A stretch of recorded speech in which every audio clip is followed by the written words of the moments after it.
हेची दान देगा देवा तुझा विसरण व्हावा, गुण गाईन आवडी हीच माझी सर्व जोडी. न लगे मुक्ती आणि संपदा संत संग देई सदा, गुण गाईन आवडी हीच माझी सर्व जोडी. तुका म्हणे गर्भवासी सुखे घालावे आम्हासी, गुण गाईन आवडी हीच माझी सर्व जोडी. प्रथम नमन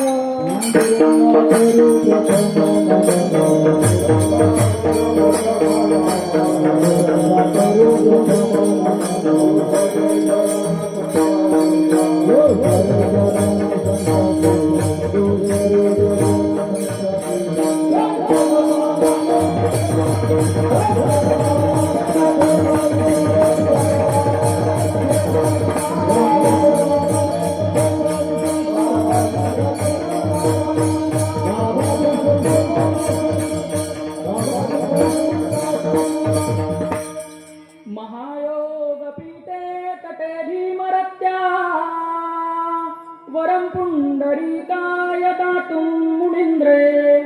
समागत्य तिष्ठन्त आनन्दकन्दं, परब्रह्मलिङ्गं भजे पाण्डुरङ्गं. तडीद्वाससं नीलमेघावभासं, रमामन्दिरं सुन्दरं चित्प्रकाशं. वरं पिष्टिकाया समन्यस्तपादं, परब्रह्मलिंगं भजे पांडुरंगं. जयांची केलिया स्मरण होय सकळ विद्येचे अधिकरण. तेची बंधू श्रीचरण श्री गुरूंचे तया ते नमस्कारोनी आता. ओम नमो ज्ञानेश्वरा करुणाकरा दयाळा, तुमचा अनुग्रह लाभलो पावन झालो चराचरी. मी कळाकुसरी काहीच नेने बोलतो वचने भाविका. एका जनार्दनी तुमचा दास त्याच्या म्हणेची आस पुरवावी.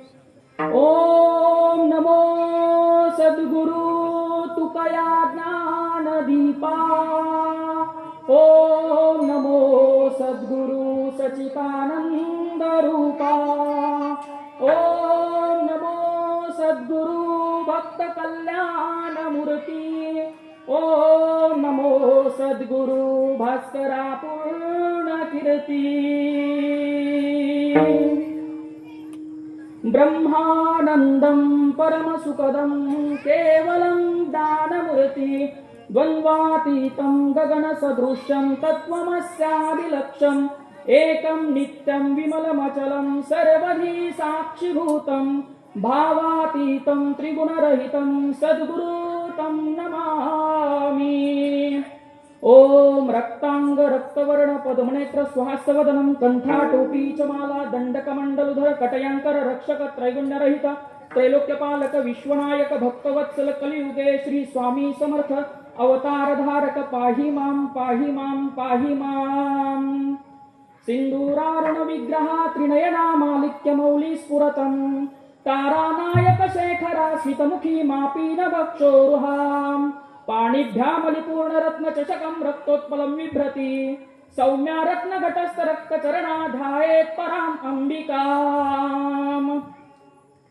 हेची दान देगा देवा तुझा विसरण व्हावा, गुण गाईन आवडी हीच माझी सर्व जोडी. प्रस्तुत प्रसंगी प्राप्त स्थळी कीर्तन रूपी सेवेकरता निवडलेला अभंग जगद्गुरु श्रीमंत श्री तुकोबारायांचा अभंग गाथेतील आहे. आपण सर्वांच्या पाठांतरातला आहे. देवाचा खरा भक्त निस्तीम भक्त देवाकडे काय मागतो याचं नेमकं उत्तर देणारा अभंग आहे. विठ्ठल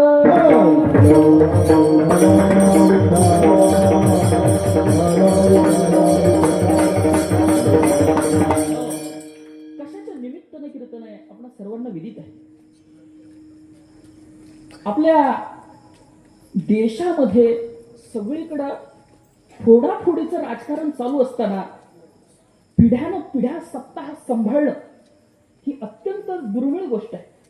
काय जिकडं सगळीकडे फोडाफोडीचं राजकारण चालू असताना पिढ्यानं पिढ्या सत्ता सांभाळायचा तो निष्ठेनं करत राहायचा. आणि माझं ज्या वेळेला चास्कर महाराजांशी बोलणं झालं, त्यांनी सांगितलं की मागच्या आम्हालाही आठवत नाही, आमच्या वडिलांच्या काळात सप्ताह चालू होता, त्यांच्याही वडिलांपासून ही सप्ताहाची परंपरा चालत आलेली आहे. आपल्या या निष्ठेवरती मला पहिल्यांदा डोकं ठेवायचं. माझ्या वडिलाची मिरासी गावे, माझ्या वडिलाची मिरासी गावे,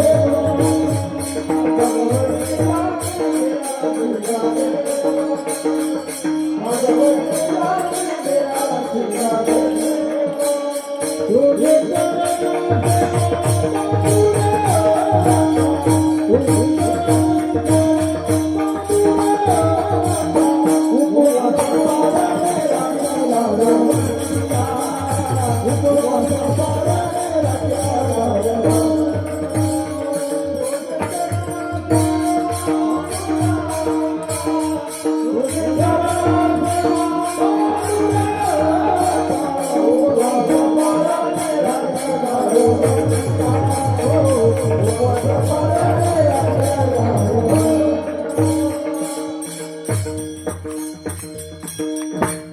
दुसरी महत्वाची गोष्ट, आज अत्यंत पवित्र असा दिवस आहे.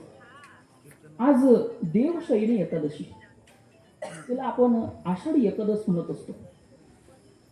ज्यांना कुणाला महान ऋषी मुनींना वर्षभरातल्या सगळ्या एकादशी धरायला जमत नाही, बरोबर आहे का? ज्यांना जमत नाही त्यांनी निदान आषाढी एकादशीचा उपवास करायला हवा. आणि ह्या एका उपवासानं 24 एकादशींचं पुण्य हे आपल्याला मिळत असतं. तो एकादशीचा आजचा दिवस, त्या निमित्तानं आज आलेली जागराची सेवा आणि भगवंताकडे काहीतरी काल्याच्या अगोदर मागावं, हा वारकरी संप्रदायाचा दंडक आहे. आणि त्या दंडकाप्रमाणे या ठिकाणी मागणीपर प्रकरणातला अभंग आपल्या सर्वांच्या सेवेसाठी या ठिकाणी निवडलेला आहे. या प्रसंगी उपस्थित असणारे आपण सर्व श्रोतृवर्ग त्या सर्वांच्या पायावरती अत्यंत नम्रतेनं वंदन करतो. गायनाचार्य महाराज, गायकवाड महाराज असतील, गौड महाराज असतील, यांच्याही पायावरती अत्यंत नम्रतेनं वंदन करतो. मृदुंगाचार्य महाराज, रेपाळे महाराजांच्या पायावरती अत्यंत नम्रतेनं वंदन करतो. वंदन यासाठी आहे, मृदुंग वाजत नव्हतं, मृदुंग बोलत होतं. टाळ्या वाजवा आपण सर्वांना. हे वैभव आहे आणि हे जपलं पाहिजे महाराज. काय हे वैभव आहे, हे आपण जपलं पाहिजे. आणि आपण हे जर जपलं नाही ना, भविष्याचा काळ खूप धोक्याचा आहे. उपस्थित असणारे संपूर्ण टाळकरी, माळकरी, वारकरी, सगळे गुणीजन मंडळ, कलाकार मंडळ, या सर्वांच्या पायावरती अत्यंत नम्रतेनं वंदन करतो आणि भगवंताच्या नामसंकीर्तनाकडे प्रवृत्त होतो. विठ्ठल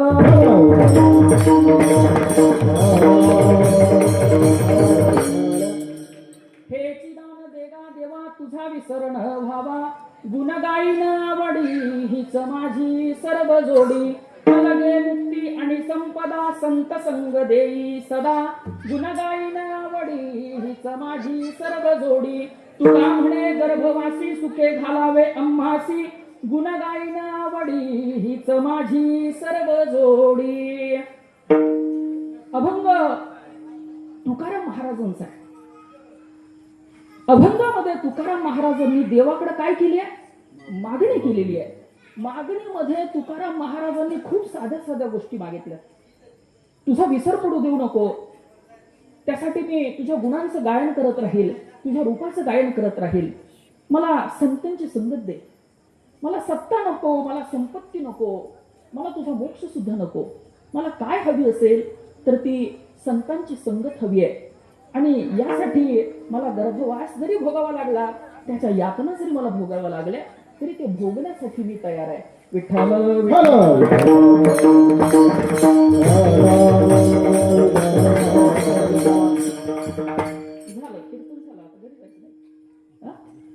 अभंग खूप सोपा आहे. अभंग कुणाचा आहे?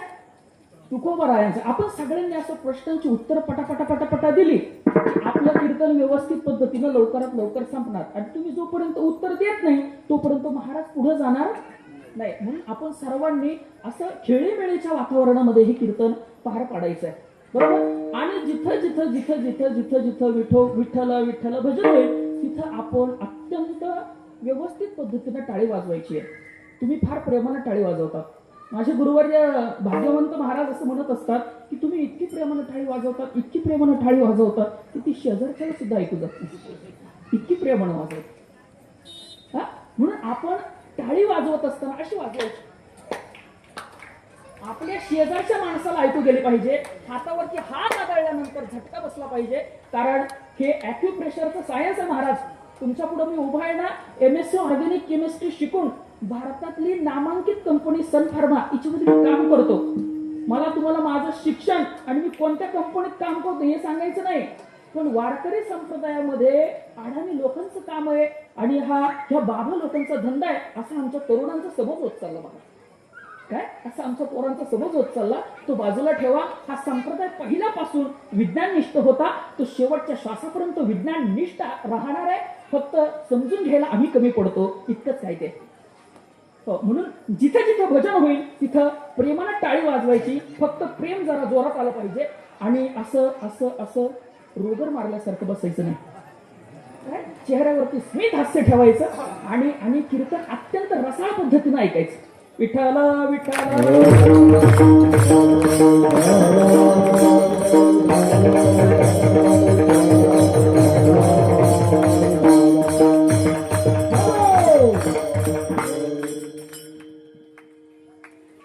अभंग कुणाचा आहे? तुकाराम महाराजांचा आहे. गोष्ट अशी घडली, एकदा देहू गावामध्ये विठोबा आले. पोरांनो व्यवस्थित ऐकायचं बरं का, तांडून ऐकायचं. काय एकदा देहू गावामध्ये विठोबा आले आणि विठोबा आल्यानंतर कुठं आले? तुकोबांच्या घरी आले. कुठं आले? तुकोबांच्या घरी आले आणि आणि आणि तुकाराम महाराजांना म्हणायला लागले, तुकोबा आम्ही तुमच्या निस्वार्थ भक्तीवरती, निस्सीम भक्तीवरती प्रसन्न झालोय, आमच्याकडे काहीतरी मागा. काय म्हणाले? तुमच्या निस्वार्थ आणि निस्सीम भक्तीवरती आम्ही प्रसन्न झालोय, आमच्याकडे काहीतरी मागा. तुकाराम महाराजांचं एक नाही दोन नाही. काय तुकाराम महाराजांचं एक नाही दोन नाही, तुकाराम महाराजांनी काहीच उत्तर दिलं नाही. देवानं पुन्हा सांगितलं, तुकोबा आमच्याकडे काहीतरी मागा, तुमच्या भक्तीवरती आम्ही प्रसन्न झालोय. तुकोबांचं एक नाही दोन नाही. तुकोबांनी काहीच उत्तर द्यायला तयार नाही. विठोबा म्हणाले, ज्यांनी माझ्याकडे मागायला पाहिजे ते माझ्याकडे काही मागत नाही आणि ज्यांनी मागायला नको त्यांच्या याद्या संपत नाही. काय ज्यांनी मागायला नको त्यांच्या याद्या संपत नाही. तुम्ही काहीतरी मागा. आणि तुकोबरायांचं चाललं होतं काय, देवा मला काहीच नको, काहीच नको, काहीच नको, मला तुझा प्रेम दे, मला तुझी निस्वार्थ भक्ती दे, एवढंच काय ते मला देता आलं तर तू दे, याच्या व्यतिरिक्त मला काही नको, काही नको, काही नको. मात्र मात्र मात्र विठोबाचा आग्रह सुरू होता, आग्रह सुरू होता, आग्रह सुरू होता. आणि आग्रह सुरू असताना गोष्ट अशी घडली की तुकोबा नाही म्हणत होते आणि विठोबा मागा म्हणत होते. तुकोबांनी सांगितलं, देवा माझ्या अख्ख्या परंपरेमध्ये कोणीच देवाकडे काहीच मागितलं नाही. जर मागितलं असेल ना, काही मागणे अमानुषे, काही मागणे अमानुषे.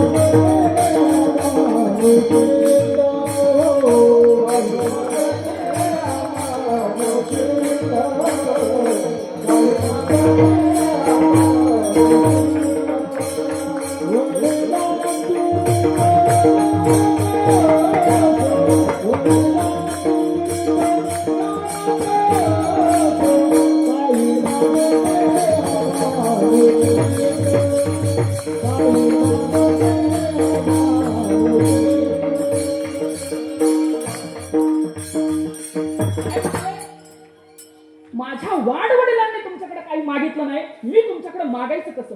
काय म्हणाले? माझ्या वाडवडिलांनीच तुमच्याकडे काही मागितलं नाही, मी तुमच्याकडे मागायचं कसं? हा वाडवडील जो शब्द आहे ना, हा फक्त वडिलांच्या, आजोबांच्या, पंजोबांच्या अर्थानं नाही. काय हा वाडवडील शब्द फक्त वडिलांच्या, आजोबांच्या, पंजोबांच्या अर्थानं नाही. हा जो शब्द आहे हा ज्ञानेश्वर महाराजांपासून तर अगदी तुकाराम महाराजांपर्यंत जी परंपरा आहे त्या परंपरेनं देवाकडे काहीच मागितलं नाही. मी तुमच्याकडे मागू कसं? देवा देवा मी जर मागितलं ना, माझ्या या परंपरेला बट्टा लागेल. काय म्हणाले? देवा मी जर मागितलं ना, माझ्या या परंपरेला बट्टा लागेल आणि माझ्या परंपरेला बट्टा जर लागणार असेल तर मी तुझ्याकडे काय मागू? काही मागायचं नाही, काही मागायचं नाही, मला काही नको, काही नको. आता मात्र या ठिकाणी आपण बारीक विचार करा. त्या तुकाराम महाराजांच्या जागेवरती आपण असतो तर काय असतो? आपण काय केलं असतं? आपल्या समोर असा देव उभा राहिला असतं, हे पांडुरंग परमात्मा उभे राहिले आणि उभे जर राहिले असते, आईले असते, आपण काय मागितलं असतं? देवा गाडी दे, बंगला दे, 4-2 एकर अजून महामार्गात जाऊ दे. कारण सायळेकरांवरती महामार्ग प्रसन्न आहे. देवाकडे आपण काय मागितलं असतं? तर देवा मला गाडी दे, बंगला दे, पैसा दे, जे जे जे जे जे संसारिक सुख आहे त्याची मागणी आपण करत राहिलो असतो. मात्र तुकाराम महाराजांनी असं काही केलं नाही. संसारिक माणूसच्या मागण्या करतो, ह्या लौकिक गोष्टींच्या मागण्या करतो. आणि संत महापुरुषच्या मागण्या करत असतात, त्या अलौकिक अशा मागण्या असतात. एक शेतकरी होता महाराज. ते तो गोंधळ बंद करा बरं थोडंसं. लहान पोरं ज्यांच्या घरून आलेले आहे ना, त्या माता भगिनींना विनंती आहे की त्यांनी आपले लहान लहान मुलं आपल्याजवळ घेऊन बसा. हो, कारण तुमच्यामुळे इथं 100-200 माणसांना जर त्रास होणार असेल तर आपण त्याची काळजी घ्यायला पाहिजे. रागावू नका, त्यांना मारू नका, पोरं कीर्तनात येऊन बसले पाहिजे, पण ते आपल्या आपल्या मुलांची आपण काळजी घ्यायला पाहिजे. रागावू नका, त्यांच्यावरती मारू नका. विठ्ठल विठ्ठल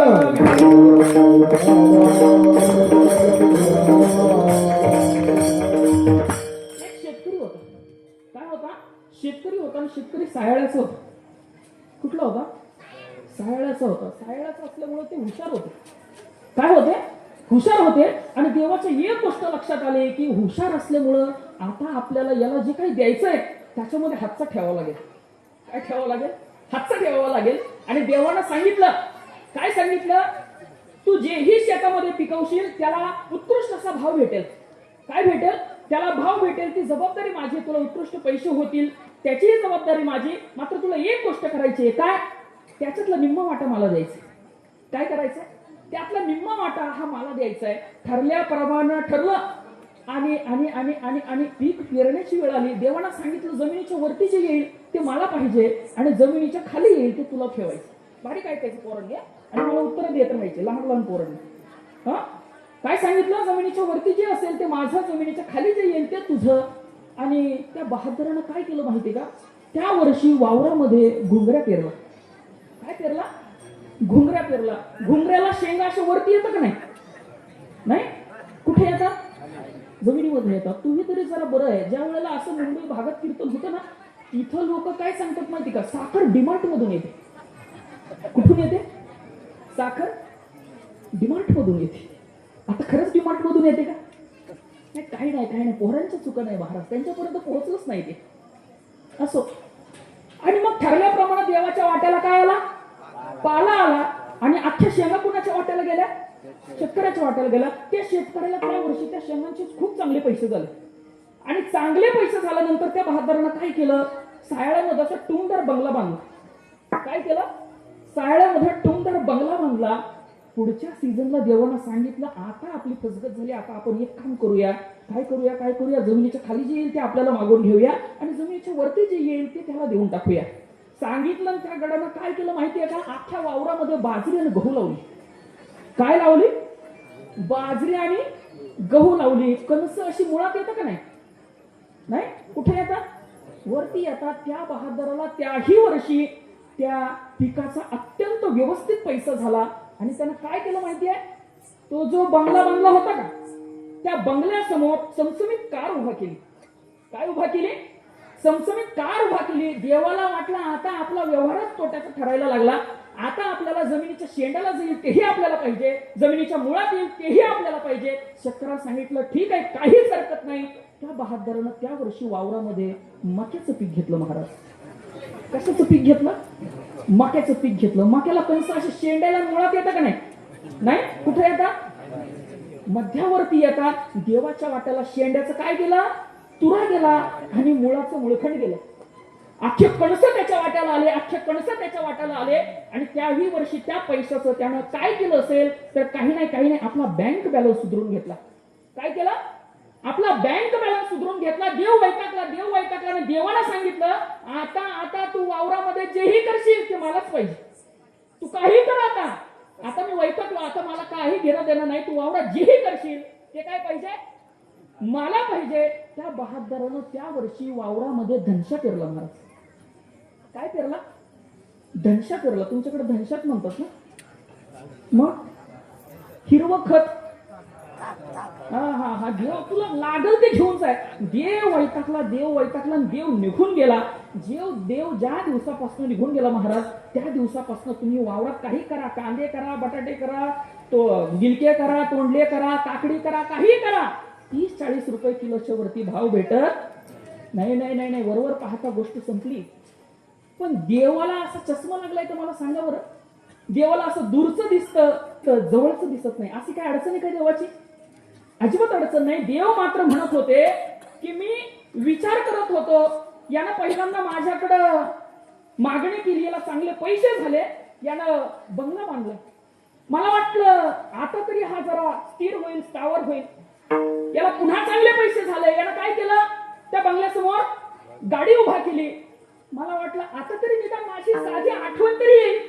काय साधी आठवण तरी येईल. मग त्या गाडीत बसल्यावरती देवाची आठवण तरी येईल. देवाची आठवण झाली नाही. देवाची आठवण झाली नाही. देव म्हणाला, अहो तिसऱ्याही वेळेस याला चांगला पैसा झाला. यानं काय केलं? आपला बँक बॅलन्स सुधारवला. मात्र माझी साधी पुसटची आठवण सुद्धा यानं कधी काढली नाही. काढली नाही. आता विचार करा, खरं सांगा मला, तो शेतकरी काय आणि आपण काय? आपल्याला देवाची आठवण कधी येते सांगा ना महाराज मला. खरं सांगा, खोटं बोलायचं नाही. अगदी आपल्याला देवाची आठवण कधी येते सांगू का? आपल्यावरती दुःख कोसळल्यावरती, आपल्याला वेदना सुरू झाल्यावरती आणि आपल्या पुढे कुठलाच मार्ग शिल्लक राहिला नाही की मात्र आपण देवाच्या समोर नतमस्तक होत असतो. तोपर्यंत अजिबात नाही. कधीतरी ऐकलेलं असतं की गावाच्या बाहेर चौफुलीवरती वडाचं झाड आहे आणि त्या वडाच्या झाडावरती भूत राहतं. काय राहतं? भूत राहतं. आणि एक दिवस अमावस्याच्या दिवशी त्याच झाडाखालून जाण्याची वेळ येते महाराज. काय होतं? अमावस्याच्या दिवशी त्या झाडाखालून जाण्याची वेळ येते. रात्री 12-12:30ची वेळ. आणि मग जसं ती कथा आठवते, काय आठवते? त्या वडाच्या झाडावरती काय राहतं? भूत राहतं. अर्धा किलोमीटर अलीकडच राम राम राम राम राम राम राम राम राम राम राम राम राम राम झाड जाईपर्यंत राम राम. दिवसात त्याच झाडाखालनं 100 वेळेला चक्र मारतो. एकदा तोंडात राम येत नाही. का? भूत रात्रीवर, दिवसा कुठे? देवा आला मला ताप, आता तू माझा बाप. देवा गेला माझा ताप, आता नारदाच्या गाठीवरती मला बोलायला लावू नका. का? माणूस जो असतो ना, तो देवाकडे काय मागत असतो ना, तर तो अशा संसाराच्या गोष्टी मागत असतो. खावे खावे बरे असावे सदैव. खावे खावे बरे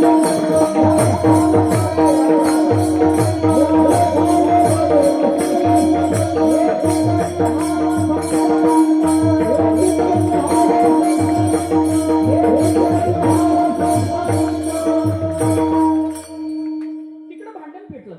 लक्ष आहे ना तुमचं? कुठं भांडण पेटलं? देहू गावामध्ये भांडण पेटलं. कारण का? वाद कुणाचा सुरू आहे? तुकोबांचा, विठोबांचा वाद सुरू आहे. देव म्हणत होते मागा आणि तुकोबांचं 1 नाही 2 नाही. तुकाराम महाराज मागायला तयार नाही. खरे भक्त असतात ना, ते मागत नाही महाराज. एकदा सूरदासजी स्वामी भजन करत होते. कोण भजन करत होतं? सूरदासजी स्वामी भजन करत होते. आणि इतकं सुंदर भजन चाललं होतं की देवाला प्रसन्नता झाली आणि देव समोर आले. कोण आले? देव समोर आले. आणि देव समोर आल्या सूरदासजी महाराजांनी काय केलं? भजन बंद केलं. म्हटल्यावरती देवानं सांगितलं की तुम्हाला मी काहीतरी देतो, भजन चालू करा. काय म्हणाले? तुम्हाला काहीतरी देतो, भजन चालू करा. सूरदासजी स्वामींनी उत्तर दिलं होतं. ते म्हणाले की देवा तुम्ही काहीतरी द्याल म्हणून भजन नाही करत. काय म्हणाले? देवा तुम्ही काहीतरी द्याल म्हणून भजन नाही करत. ओ महाराज, ही लोक असतात ना, ती अशी असतात, ती मागत नसतात. काही देवाकडे काय मागतील ना चुकून, तर ते देवाचं प्रेम मागतील. तुकाराम महाराजांचा आणि देवाचा वाद चालला. वाद इतका पेटला की देव वैतागला. कोण वैतागला? देव वैतागला. आणि देवानं सांगितलं, तुकोबा तुम्हाला आमचा शब्द मोडायचा आहे का? काय म्हणाले? तुकोबा, तुम्हाला आमचा शब्द मोडायचा आहे का? आणि असं म्हटल्यानंतर मात्र तुकोबा गर्भगळीत झाले. आता तुकोबांना कळून चुकलं की आता मागावं लागणार. काय करावं लागणार? आता देवाकडे मागावं लागणार. मात्र तुकाराम महाराज अत्यंत हुशार होते. तुकाराम महाराजांनी 2 मिनिटासाठी डोळे मिटले आणि देवाला सांगितलं, देवा मी तुझ्याकडे मागेल. काय सांगितलं? देवा मी तुझ्याकडे मागेल, पण ते मागणीच्या स्वरूपात मागणार नाही. काय? देवा मी तुझ्याकडे मागेल, पण ते मागणीच्या स्वरूपात मागणार नाही, मला ते दानाच्या स्वरूपात पाहिजे. काय म्हणाले? देवा मी तुझ्याकडे मागेल, पण मी ते मागणीच्या स्वरूपात मागणार नाही, मला ते दानाच्या स्वरूपात हवंय. कारण मागणी ही मागणाऱ्यावरती अवलंबून असते आणि देणाऱ्याकडे ती गोष्ट जर असेल ना तरच तू देत असतो. म्हणजे मी चासकर महाराजांकडे 50,000 रुपये मागितले, त्यांच्याकडे असतील तर ते मला देतील. काय? त्यांच्याकडे असतील तर ते मला देतील, जर नसले तर ते देणार नाही. म्हणजे काय? की मागणाऱ्या माणसाला मागणीचा अधिकार आहे, मात्र देणाऱ्याच्या हातात काय आहे? सर्वस्वी अधिकार आहे द्यायचं की नाही द्यायचं हे त्यानं ठरवायचं. म्हणून तुकाराम महाराजांनी सांगितलं की मी मागणी करणारा मी काय करेल? मी केलं तर तुझ्याकडं दानाच्या स्वरूपात मागेल. कारण दान कुणावरती अवलंबून असतं? तर दान दात्यावरती अवलंबून असतं. सप्ताह चालू होता, तुम्ही सगळ्यांनी वर्गणी गोळा केली. कोणी 20 रुपये दिले, कोणी 50 रुपये दिले, कोणी 100 दिले, कोणी 200 दिले, कोणी 500 दिले, कोणी 1000 दिले. दान देणाऱ्या माणसाला काही तुम्ही बंधन घालत होतात का? अजिबात नाही. आणि त्याला जे द्यायचं तो काय करत होता? स्वतःच्या इच्छेने देत होता. हो, दान हे कुणावरती अवलंबून असतं? दात्यावरती अवलंबून असतं. तुकाराम महाराजांनी सांगितलं की मी मागणी जर करणार असेल तर ती कशाच्या स्वरूपात करेल? दानाच्या स्वरूपात करेल. म्हणजे तुकाराम महाराजांनी या ठिकाणी काय केलं माहितीये? देवाकडून स्वतःच्या मागणीचा अधिकार बाजूला केला आणि देवाच्या हातामध्येच तो अधिकार देऊन ठेवला. आणि देवाकडे काय मागितलं? पहिलं चरण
तो देवाकडे काय मागत असतो? तो संसारातल्या गोष्टींची मागणी करत असतो. मला गाडी दे, बंगला दे, पैसा दे, अडका दे, सगळ्या सगळ्या सगळ्या सगळ्या सगळ्या याच गोष्टी त्याच्या चालू असतात. आणि संत महापुरुष जे असतात ते देवाकडे काय मागत असतात? तर ते देवाकडं निस्वार्थ भक्ती आणि प्रेम मागत असतात. एक दिवस गोष्ट अशी घडली की दक्षिणेश्वरीला स्वामी विवेकानंद हे रामकृष्ण परमहंसांकडे आले. कुणाकडे आले? रामकृष्ण परमहंसांकडे आले. आपण बारीक आहे कसं, मी प्रश्न विचारत राहतो, तुम्ही उत्तर नाही दिलं ना आपण पुढेच जाणार नाही. आणि माझ्या घड्याळात आत्ताशी 8 वाजले. हा, त्याच्यामुळे चिंता करायची नाही. हा, हो. एक दिवस रामकृष्ण परमहंसांकडे ती विवेकानंद आले आणि म्हणाले, मला काली मातेला भेटायचंय. कुणाला भेटायचंय? काली मातेला मला भेटायचंय. रामकृष्ण परमहंसांशी साक्षात काली माता बोलायची. कोण बोलायचं? काली माता बोलायच्या. आणि रामकृष्ण परमहंसांनी काली मातेला आव्हान केलं. आणि आव्हान केल्यानंतर काली माता आल्या. काली माता आल्यानंतर नरेंद्र मंदिरामध्ये गेले. मंदिरामध्ये गेले आणि देवीचं ते रूप पाहिलं. देवीचं रूप पाहिलं आणि देवीचं रूप पाहिल्यानंतर डोळ्यातून अश्रू व्हायला लागले. अश्रू व्हायला लागले, हात सोडले आणि देवीला सांगितलं, मला शुद्ध ज्ञान दे, शुद्ध भक्ती दे, शुद्ध वैराग्य दे. काय मागितलं? मला शुद्ध ज्ञान दे, शुद्ध भक्ती दे, शुद्ध वैराग्य दे. बाहेर आले. बाहेर आल्यानंतर परमहंसांनी विचारलं, मागितलं का म्हणे देवीकडं? म्हणे हो मागितलं. म्हणे काय मागितलं? मला शुद्ध ज्ञान दे, मला शुद्ध भक्ती दे, मला शुद्ध वैराग्य दे. म्हणे नरेंद्र, घरामध्ये आर्थिक अडचणी आहे, घरामध्ये आजारपण आहे आणि देवाकडे काय मागितलं? तर मला शुद्ध ज्ञान दे, शुद्ध भक्ती दे, शुद्ध वैराग्य दे. नरेंद्रने सांगितलं, चूक झाली, पुन्हा एकदा बोलवता का? काय सांगितलं? चूक झाली, पुन्हा एकदा बोलवता का? असं म्हटल्यानंतर रामकृष्ण परमहंसांनी पुन्हा देवीला आव्हान केलं. काली माता समोर प्रकट झाल्या आणि प्रकट झाल्यानंतर विवेकानंद आतमध्ये गेले आणि आतमध्ये गेल्यानंतर पुन्हा तीच स्थिती. काली माता उभ्या राहिल्या, हात जोडले, डोळ्यातून घळघळा अश्रू व्हायला लागले आणि पुन्हा तीच मागणी केली. काय? मला शुद्ध ज्ञान दे, शुद्ध भक्ती दे आणि शुद्ध वैराग्य दे. ही मागणी करून बाहेर आले. बाहेर आल्यानंतर रामकृष्ण परमहंसांनी पुन्हा विचारलं, मागितलं देवीकडं? म्हणे हो मागितलं. काय मागितलं? म्हणे शुद्ध ज्ञान दे, भक्ती दे, वैराग्य दे.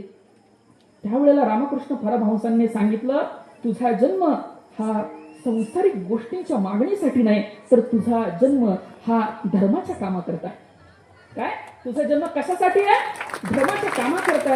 आणि पुढे त्या नरेंद्रचे स्वामी विवेकानंद अगदी अमेरिकेच्या शिकागो धर्म परिषदेपर्यंत कसे गेले आपल्या सर्वांना इतिहास विदित आहे. संतांच्या मागण्या देवाकडे ज्या असतात त्या प्रपंचाच्या नसतात. काय असतात? त्या प्रपंचाच्या नसतात, त्या परमार्थाच्या असतात. आणि तुकाराम महाराजांनी काय मागितलं? हेची दान देगा देवा, तुझा विसर न व्हावा. काय मागितलं? तुझा विसर होऊ देऊ नको. शब्दशः जर पाहिलं तर किती सोपी गोष्ट आहे, तुझा विसर होऊ देऊ नको. मात्र त्याच्या अंतरंगात जेव्हा आम्ही घुसतो तेव्हा एक गोष्ट लक्षात येते की तुझा विसर पडू देऊ नको. याचा अर्थ तू सातत्यानं सोबत राहा. काय? तुझा विसर पडू देऊ नको याचा अर्थ तू सातत्यानं सोबत राहा, तू सातत्यानं माझ्या स्मरणात राहा. बरोबर पाहताना आपल्याला ती साधी गोष्ट वाटली, पण ती साधी नाहीये. देव सातत्यानं स्मरणात राहणं म्हणजे देव सोबतच नाही. काय? देव सातत्यानं स्मरणात राहणं, देवाचं नामस्मरण मुखात सातत्यानं येणं म्हणजे देव सोबतच नाही. तुकाराम महाराजांनी साधी मागणी नाही मागितली, तर देव मागून घेतला. काय केला? देव मागून घेतला. आणि काय म्हणाले? तुझा विसर पडू देऊ नको. महाराज, आपल्याला देवाचं विसर जर पडलं नाही ना, आपण देव होऊन जातो, देव होऊन जातो. गोष्ट अशी घडली, व्यापार युगामध्ये एक गवळण होती. कोण होती? गवळण होती. आणि ती पाण्याला गेली. पाण्याला गेली आणि गोष्ट अशी घडली, तिला वाटेमध्ये तो सावळा मुरारी दिसला. कोण दिसला? सावळा मुरारी दिसला. तिच्या नजरेच्या समोर जसा तो आला आणि नजरेच्या समोर आल्यानंतर गोष्ट अशी घडली की तिला डायरेक्ट ध्यान अवस्था प्राप्त झाली. ती रूप बघितलं सावळं, डोक्याला असं मोरपीस लावलेला, चेहऱ्यावरती स्मित हास्य, मुखावरती ती अशी मस्त धरलेली बासुरी. आणि ते रूप पाहिलं आणि तिला समाधी लागल्यासारखं. हरी माझे हरिले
आणि सकाळची पाण्याला गेलेली गवळण घरी का आली नाही म्हणून घरच्यांचा शोध सुरू झाला.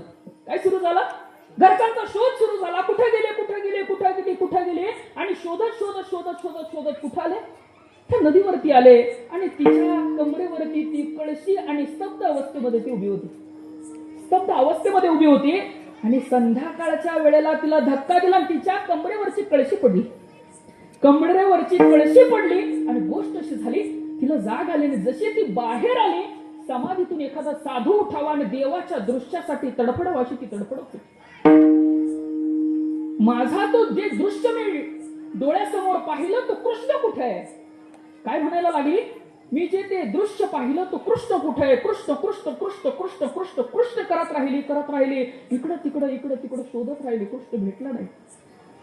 घरी गेली, मात्र तिची अवस्था अशी झाली होती, तिला खाता पेता बसता उठता फक्त काय दिसत होता? कृष्ण दिसत होता. कृष्ण दिसत होता. तिला असं वाटत होतं त्याचं मला दर्शन होईल म्हणून ते काम नसलं तरी त्या नदीवरती जायची. काय काम नसलं तरी त्या नदीवरती जायची. तिला असं वाटायचं की तो माझा प्राण सखा, तो कृष्ण मला आता तरी दर्शन देईल. सातत्यानं त्याचं काय चालू होतं? धावा चालू होता आणि नामस्मरण चालू होतं. कृष्ण कृष्ण कृष्ण कृष्ण कृष्ण. आता तरी मला भेटेल, मग तरी मला भेटेल. मात्र कृष्ण भेटायला तयार नाही. दिवसामागून दिवस चालत गेले, वर्ष चालत गेले आणि एक दिवस त्या गोकुळामध्ये खूप पाऊस पडला. काय पडला? खूप पाऊस पडला आणि पाऊस पडल्यानंतर काय झालं? भगवंतानं काय उचलला? हा, तिला आता असं वाटलं की आता 100% हे उचलण्याचं सामर्थ्य गेले. शेवटचा श्वास जवळ आला. काय जवळ आला? शेवटचा श्वास जवळ आला. एक गोंधळ करू नका, इकडे लक्ष द्या तुम्ही. बाकी काय करायचं? शेवटचा श्वास जवळ आला आणि श्वास जवळ आल्यानंतर गोष्ट अशी घडली की देवाचं दर्शन होईल असं तिला वाटत होतं. शेवटचा श्वास पडला पण दर्शन नाही झालं. महाराज काय? देह पडला पण देवाचं दर्शन नाही झालं. आणि गोष्ट अशी घडली की मग 15व्या शतकामध्ये काय 15व्या शतकामध्ये त्या राजस्थानमध्ये एका लहान पोरीचा जन्म झाला. काय झाला? लहान पोरीचा जन्म झाला आणि जन्म झाल्यानंतर गोष्ट अशी घडली, त्याच्याही अगोदर प्रत्येक जन्मामध्ये देवानं तिला भक्तच बनवलं होतं. पण मला उदाहरण महत्वाचं सांगायचं आहे. आणि 15व्या शतकामध्ये राजस्थानमध्ये तिचा जन्म झाला आणि जन्म झाल्यानंतर गोष्ट अशी घडली की पूर्वजन्मीचे जे संस्कार होते ते तसेच होते. लहानपणापासून कृष्ण कृष्ण कृष्ण कृष्ण कृष्ण ती करत राहिली आणि एक दिवस गोष्ट अशी घडली की वडील राजा होते आणि त्या महालाच्या समोरून अशी वरात चालली. काय चालली? वरात चालली. आणि वरात चालल्यानंतर ती लहान पोरगी ती बापाला प्रश्न विचारत होती. काय? बाबा हे काय आहे? काय विचारत होती? बाबा हे काय आहे? बाबांनी काय सांगितलं? बाळा ही वरात आहे. बरं, त्याच्यात कोण कोण आहे? ते म्हणे ते नवरदेव आणि नवरी आहे. कोण आहे? नवरदेव आणि नवरी आहे. म्हणे ती जी नवरी आहे तिला नवरदेव आहे. काय म्हटले? पोरगी काय म्हटली बापाला? ती जी नवरी आहे तिचा तो नवरदेव आहे. मग माझा नवरदेव कुठे? काय म्हटली पोरगी? तिचा तो नवरदेव आहे, मग माझा नवरदेव कुठे आहे? लहान पोरांचे जे प्रश्न असतात ना महाराज, ते चांगल्या चांगल्यांची मस्तकं बंद करतात. आणि त्या पोरांच्या प्रश्नांची उत्तरं द्यायला कंटाळा कधी करायचं नाही, कारण ती चिकित्सक बुद्धिमत्ता मरून जाते. म्हणून त्या पोरांची उत्तरं दिली पाहिजे. बापानं पुरीला उचलल्यानंतर देवघराच्या दिशेने घेऊन गेले. देवघराच्या दिशेनं घेऊन गेल्यानंतर गोष्ट अशी घडली, देवघरासमोर ठेवलं आणि आपल्या सगळ्यांच्या देवघरात तो देव असतो. काय नाव त्याचं? बाळकृष्ण. बाळकृष्णाच्या मूर्तीकडे असं बोट केलं आणि सांगितलं, काय तुझा नवरदेव जर कुठला असेल तर ते तुझा नवरदेव तो आहे ना, तो बाळकृष्ण तुझा नवरदेव आहे. काय सांगितलं? बाळकृष्ण तुझा नवरदेव आहे. आणि पुन्हा सुरू झाला, कृष्ण कृष्ण कृष्ण कृष्ण कृष्ण कृष्ण कृष्ण कृष्ण. इतका कृष्णाचा धावा केला, इतका कृष्णाचा धावा केला की स्वतःचा नवरा विषाचा प्याला घेऊन आला आणि आणि आणि कंठ कुणाचा काळा पडला? कृष्णाचा कंठ काळा पडला. मी कुणाचं उदाहरण सांगतो? मीराबाईंचं उदाहरण सांगतो. ती कृष्णाचा धावा त्याही अवस्थेमध्ये करत राहिली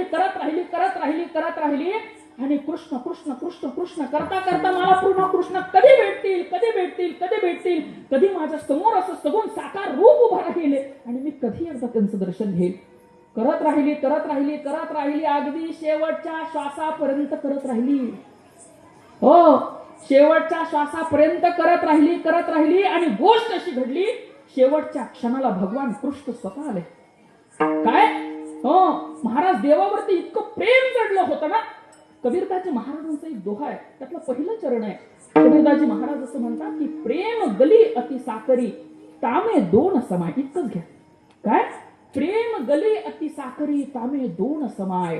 म्हणजे प्रेमाची गल्ली इतकी अरुंद असते की तिच्यामध्ये दोन माणसं हे बसूच शकत नाही, त्याला एक होऊन जावं लागतं. आणि इतका कृष्णाचा धावा केला की कृष्णाने ती वेगळी राहिली नाही. आणि जसे कृष्ण उभा राहिले तशी सदैव कृष्णामध्ये विलीन होऊन गेले. काय केलं? फक्त देवाचा सातत्यानं स्मरण केलं. तिला कधीच देवाचा विसर पडला नाही. म्हणून तुकाराम महाराजांनी काय मागितलं तर देवा तुझा विसर पडू देऊ नको हे मागितलं. आपल्याला हलक्यात घेण्याचं काही कारण नाही. तुकाराम महाराजांनी काय मागितलं होतं तर देवच मागितला होता. तिथं विठोबा तुकोबांना म्हणाले, ठीक आहे, काही हरकत नाही, तुमचं ध्यानात आहे ना, कुठं लक्ष कुठं चाललंय? प्रकरण देहू मध्ये चाललंय, बरोबर ना? हो. आणि मग म्हटले, ठीक आहे, काही हरकत नाही, तुला विसर पडणारच नाही माझा, मात्र त्यासाठी तू काय करशील? काय म्हणाले? त्यासाठी तू काय करशील? तुकाराम महाराजांनी सांगितलं, देवा तुझं रूप इतकं गोड आहे की त्याला पाहिलं ना तरी डोळ्यांना सुख भेटतं. काय? तुझं रूप इतकं गोड आहे, त्याला नुसतं पाहिलं तरी सुख भेटतं. नुसतं अंतःकरणामध्ये तुझा विचार आला की मन तिकडं वेधलं जातं. इतकं तुझं सुंदर रूप आहे आणि सातत्यानं असं वाटत असतं की तू डोळ्यासमोर असाच उभा राहिला पाहिजे. आवड हे रूप गोदी रे सगो, आवडे रूप गोदी रे सगो.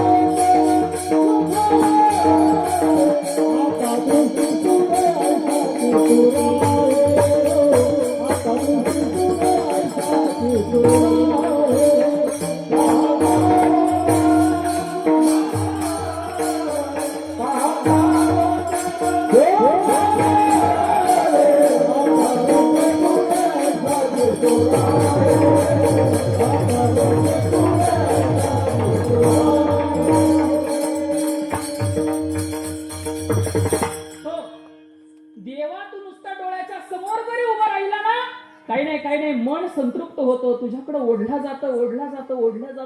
आणि म्हणून देवा मी तुझ्या रूपाचं गुणगान गात राहील. काय करीत राहील? तुझ्या गुणांचं गुणगान गात राहील, तुझं नामस्मरण करत राहील, तुझी कीर्ती मी लोकांना सांगत राहील. आणि ही कीर्ती नुसती लोकांना मी सांगितली जरी ना तरी माझा देह पवित्र होतो. काय म्हणाले? माझा देह पवित्र होतो. प्रमाण आहे महाराज. हरिपाठ कीर्ती मुखे धरी गाय हरिपाठ कीर्ती मुखे धरी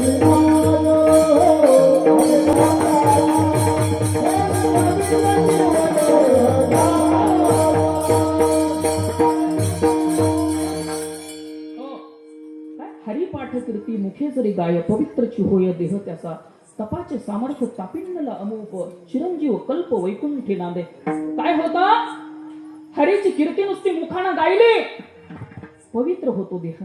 काय देह पवित्र होतो. संसाराच्या अंगी सारीच व्यसने आम्ही या कीर्तने शुद्ध केलं. आमचा खूप मोठा स्वार्थी महाराज याच्यात.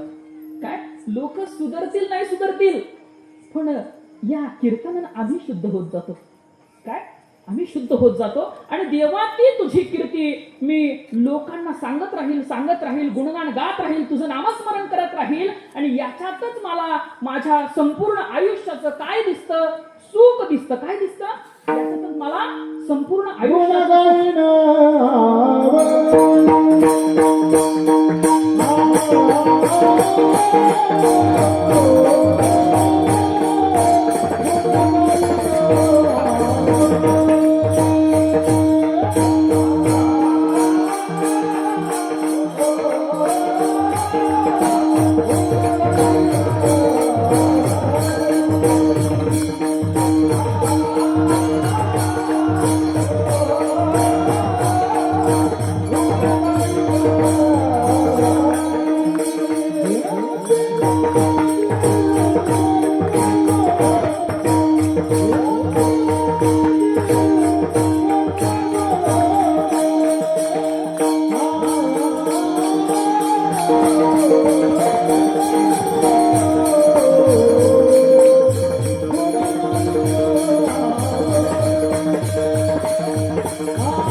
देवा तुझा विसर पडू देऊ नको. त्यासाठी मी काय करीत आहे तुझ्या गुणांचं वर्णन करत राहील.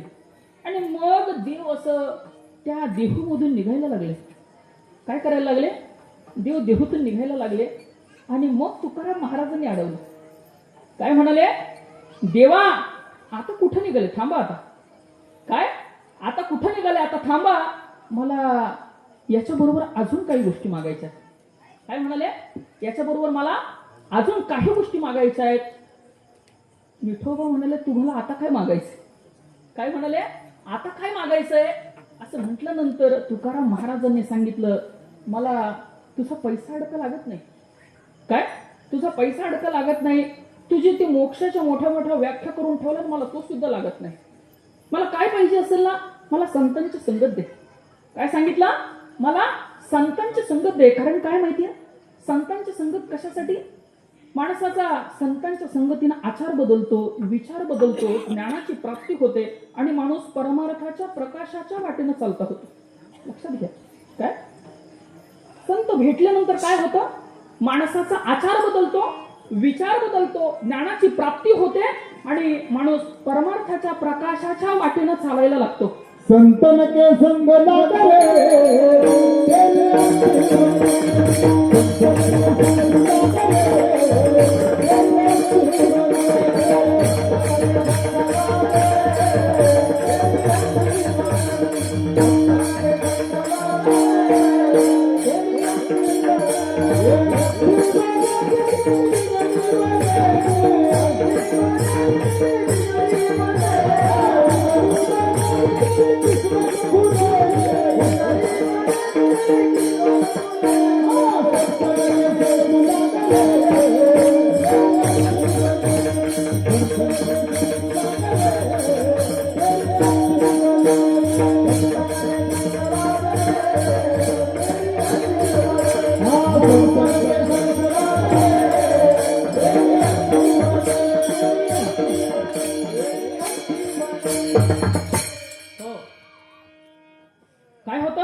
संत संगत लाभली की माणसाचा आचार बदलतो, विचार बदलतो. इकडे लक्ष द्या, त्या कुत्र्याकडे पाहू नका. कुत्र्याची संगतच नकोय आपल्याला. हो, कुत्र्याच्या संगतीनं आयुष्याचं वाटोळं झालं ना, अजून किती संगत करतो त्याची. कुत्रा म्हणजे गेला तोच कुत्रा नाही महाराज. जे भुकत राहतात ते सगळे कुत्रेच आहे. असं माझा तो विषय नाही आजचा. काय नाही, काय होतं, संतांच्या संगतीने आचार बदलतो, विचार बदलतो, ज्ञानाची प्राप्ती होते आणि माणूस परमार्थाच्या दिशेनं जायला लागतो. तुमच्या शेजारी गाव आहे कोणतं, वावी आहे का नाही? त्या वावीमध्ये एक बहादर राहायचा. कोण राहायचा? बहादर राहायचा. आणि तो काय करायचा माहितीये का पोरांनो? काय करायचा? तो माणसांना मारायचा आणि एक माणूस मारला की एक खडा उचलायचा आणि रांजणामध्ये टाकायचा. हो, कोण आहे, काय नाव त्याचं? वाल्हाकुळी. वावीच आहे बरं का महाराष्ट्र. कुठला आहे? वावीच आहे. वावीला आजही ब्राह्मण टिकत नाही. असं तो माझा विषय नाही. आणि त्या बहादरानं काय केलं? एक खडा मारला, एक माणूस मारला की एक खडा उचलायचा, रांजणात टाकायचा, रांजणात टाकायचा. असं करता करता करता करता किती रांजण भरले? 7 रांजण भरले. तुम्हाला गोष्ट विधी, तुम्हाला गोष्ट नाही सांगायची.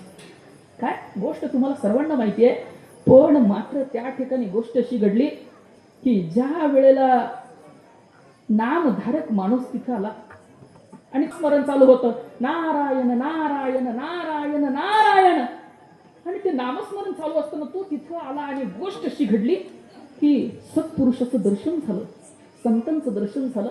आणि संतांनी काय केलं? काही प्रश्न विचारले आणि काही युक्तीने बोध केला. काही प्रश्न विचारले. आपल्या सर्वांना कथा माहिती आहे म्हणून मला लांबवायचं नाही. काय केलं? प्रश्न विचारले आणि काही बोध केला. आणि बोध केल्यानंतर गोष्ट अशी झाली की त्याला ज्ञान प्राप्त झालं. आणि पहिल्यांदा त्यानं काय गोष्ट केली असेल तर आपला जो आचार होता तो सोडून दिला. काय दिला? आचार सोडून दिला. माणसं मारणं बंद केलं. त्याचा विचार बदलला आणि विचार बदलल्यानंतर गोष्ट अशी झाली, त्यानं नामस्मरणाचा मार्ग स्वीकारला. काय स्वीकारला? नामस्मरणाचा मार्ग स्वीकारला आणि देवाचं नाव घ्यायला सुरुवात केली. त्याला राम नीट म्हणता येत नव्हतं महाराज. काय? राम नीट म्हणता येत नव्हतं. तो काय म्हणायचा? मरा मरा मरा मरा मरा मरा मरा. नारद महर्षींनी सांगितलं म्हण मरा. काय? म्हण मरा.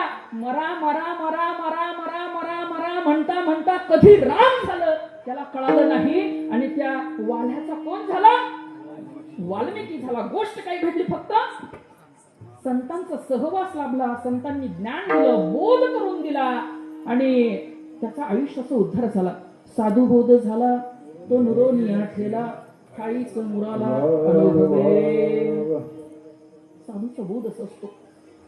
आणि मग त्याच्या आयुष्यामध्ये जो बहर आला, मग पुढे रामायण कसं लिहिलं गेलं हे आपल्या सर्वांना विदित आहे. केले रामायण रामादी, केले रामायण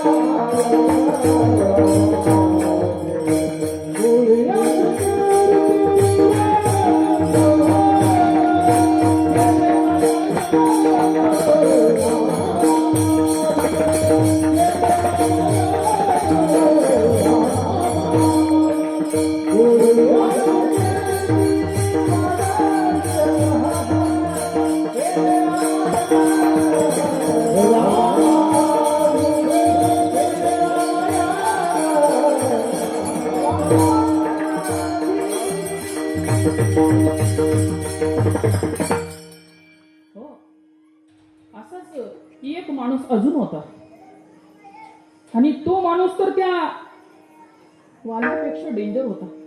तो माणसांना नुसतं मारायचं नाही, मारल्यावरती त्यांची बोट छाटायचा आणि त्याची गळ्यात माळ करून घालायचा. काय करायचा? गळ्यात माळ करून घालायचा. त्याची इतकी दहशत पसरली की संध्याकाळच्या वेळेला त्या इलाक्यात तर कोणी जायचं नाही. आणि गोष्ट अशी घडली की तिथं त्या वाटेनं एक दिवस गौतम बुद्ध निघाले. कोण निघालं? गौतम बुद्ध निघाले. गौतम बुद्ध निघाले आणि लोकांनी सांगितलं त्या वाटेनं जाऊ नका. काय सांगितलं? त्या वाटेनं जाऊ नका, कारण त्या वाटेनं तो तिथं राक्षस राहतो माणसाच्या रूपातला, आणि तो काय करतो? माणसांना मारतो, त्यांची बोटं तोडतो आणि त्याचा हार बनवतो गळ्यामध्ये घालतो. बुद्धांनी सांगितलं माझा सत्संग आहे आणि मला गेलं पाहिजे. काय सांगितलं? माझा तिकडं सत्संग आहे आणि मला गेलं पाहिजे. आणि असं सांगितल्यानंतर बुद्ध गेले. बुद्ध गेले आणि गोष्ट अशी घडली की तो बुद्धांच्या समोर उभा राहिला. समोर उभा राहिल्यानंतर त्याचा पहिला प्रश्न, तुला काय गावातल्या लोकांनी सांगितलं नाही का? काय तुला काय गावातल्या लोकांनी सांगितलं नाही इथं कोण राहतं? हो, प्रत्येक गावामध्ये अशी अडदांड माणसं असतात महाराज, की कुठलंही चांगलं काम निघालं की अशी आडवी उभी राहतात. पण मला का विचारलं नाही असं म्हणत असतात. असं आपला तोही विषय नाही. आणि मग त्यानं विचारलं, तुम्हाला सांगितलं नाही लोकांनी? बुद्धांनी सांगितलं. सांगितलं. मग तरी सुद्धा तुम्ही आले? हो म्हणे, माझा सत्संग आहे तिकडे, मला गेलं पाहिजे. काय? माझा सत्संग आहे तिकडे, मला गेलं पाहिजे. तो त्याच्या रूपात आला ओरिजिनल आणि सांगितलं मरणाला तयार व्हा. काय सांगितलं बुद्धांना? मरणाला तयार व्हा. बुद्ध म्हणाले काहीच हरकत नाही, तुम्हाला मार. मात्र त्या अगोदर एक गोष्ट करायची. काय? जायचं आणि त्या समोरच्या झाडाची 2 पानं तोडायची आणि ती माझ्याकडे घेऊन यायची. काय सांगितलं? जायचं, झाडाची 2 पानं तोडायची आणि ती माझ्याकडं घेऊन यायची. घेऊन आल्यानंतर गोष्ट अशी घडली की बुद्धांनी सांगितलं, आता एक काम कर, पुन्हा जा आणि पुन्हा ती 2 पानं जोडून माझ्याकडे ये. काय सांगितलं? पुन्हा ती 2 पानं जोडून माझ्याकडे ये. त्याला फक्त माणसं मारायचं माहित होतं, पण त्याला हे माहिती नव्हतं की तोडलेलं पान पुन्हा जोडलं जात नाही. तो गेला. हो, त्यांच्याकडे आडदंड पण असतो, ज्ञान असत नाही. काय? की लोक जे त्रास देतात ना त्याच्या संदर्भाला चिंता करायची नाही महाराज. ते काय असतं? त्यांचं अज्ञान असतं. आणि मग तो गेला आणि झाडाची पानं जोडायला सुरुवात केली. काय केली? झाडाची पानं जोडायला सुरुवात केली. आता पानं जोडल्या जाणार आहे का? नाही. 5 मिनिटं झाले, वैतागला आणि बुद्धांच्या समोर येऊन उभा राहिला. काय झाला? वैतागला, बुद्धांच्या समोर येऊन उभा राहिला आणि बुद्धांना म्हणाला की असली काय धंदे सांगतात म्हणे, ते पानं जोडल्या जाणार आहे. त्याला आत्ता कळलं. मग बुद्धांनी सांगितलं की झाडाचे पानं जोडलं जाणार नाही, तू जिवंत हाडामासाच्या माणसांची बोटं रोज तोडतो, ती तुला जोडण्याची कला तुझ्याकडे आहे का? त्याच्या डोक्यात फटकन प्रकाश पडला. अरे मी काय करत होतो? आता त्या माणसांची तोडलेली बोटं परत येणार नाही. काही नाही झालं. संतांच्या पायाचा स्पर्श झाला. संतांनी बोध करून दिला. त्या दिवसापासून त्या अंगुलीमालनं त्या गावामध्ये जे काही दहशतीचं वातावरण निर्माण केलं होतं ते सोडून दिलं आणि तो सरळ बुद्धांचा शिष्य झाला. काय? सरळ बुद्धांचा शिष्य झाला. संत संगती कशासाठी असते ना? ती याच्यासाठी असते महाराज. आमचा आचार बदलतो, विचार बदलतो, ज्ञानाची प्राप्ती होते, बोध होतो आणि माणूस परमार्थाच्या दिशेनं वाटचाल करायला लागतो. आमच्या कितीही वाईट प्रवृत्ती असू द्या, त्या संतांच्या नुसत्या संगतीनं बदलल्या जातात महाराज. तुकाराम महाराज त्यांच्या अभंगाच्या कीर्तीनं इतके प्रसिद्धीला पावले की बाकीच्या भटांना जड व्हायला लागलं. काय व्हायला लागलं? जड व्हायला लागलं. हो, एखादं चुनचुनीत पोरग असतं महाराज आणि ते टाळ वाजवायला लागतं. काय करतात? टाळ वाजवायला लागतं ना आपल्याकडे ती एखादा हुक्क माणूस असतो, हे तुला येत नाही, ठेव खाली. काय होतं? हे तुला येत नाही, ते ठेव खाली. ते खाली ठेवतं आणि परत कधी टाळ हातात घेत नाही. अशी माणसं असतात आणि ती माणसं काय करत असतात ना, काही नाही समाजातली चांगली कामं करणाऱ्या माणसांना त्रास देत असतात. काय करतात? समाजातल्या चांगल्या काम करणाऱ्या माणसांना त्रास देत असतात. त्यांचं फार काही योगदान नसतं. म्हणजे ते 100 रुपये देतात आणि 1000 रुपयाचे प्रश्न विचारतात. काय करतात ते? 100 रुपये देतात आणि 1000 रुपयाचे प्रश्न विचारतात. महाराज आणले, कोणत्या गावावरून आणले, कोणत्या शिष्याचे आणले, कोणत्या गुरूंचे आणले, त्यांच्या काही चाली उपलब्ध आहेत का युट्यूबला? महाराजांच्या धोत्राचा काठ कसा होता, महाराजांचा फेटा कसा होता. हो, काही नाही ही असतातच सगळीकडे. काय असतातच सगळीकडे. आणि मग तसा तो माणूस, आणि त्याला तुकाराम महाराजांची कीर्ती सहन होईना. तुकाराम महाराजांच्या सर्वसामान्य माणसासारख्या माणसाचे अभंग आज अटकीपार जायला लागले. सर्वसामान्य माणूस तो गायला लागला आणि तुकाराम महाराज प्रसिद्धीला पडले. आणि मग त्या मंबोजीने ठरवलं आता काय करायचं.